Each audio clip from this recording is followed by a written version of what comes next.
and today I'm going to tell you about newly launched Redmi Note 10s. So as you can see, the phone looks really good. Let's start with the design. So on the front you get 6.43-inch AMOLED display.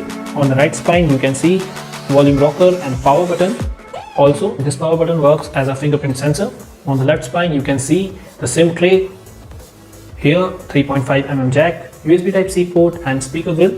Also up top you can see IR blaster, secondary microphone and speaker grill. So this phone comes with dual speakers. At the back you can see this matte finish, which definitely helps you for a good grip, and here is the 64 megapixel quad camera setup and also Redmi branding. So that's it for the design. Now let's talk about the display. So as you can see, the touch response is really nice. Also this display comes with 1100 nits of brightness, which definitely perform really well in all lighting conditions. So now let's talk about the camera.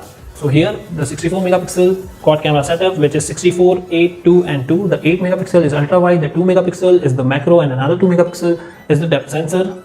On the front you can see 13 megapixel front camera in the punch hole, and overall the image quality of this phone is really good. Now let's talk about the hardware. So this phone comes with MediaTek Helio G95 processor, which is a good processor for gaming, and for multitasking you get 6GB of RAM, 8GB of RAM, and for your storage you get 64 or 128GB of storage variant. So it's totally up to you which variant or which RAM option you are going to use. And for the battery you get 5000 mAh of battery with 33 watts of fast charging. In terms of software you get Android 11 with MIUI 12.5.2. So that's it about the phone. Thanks for watching.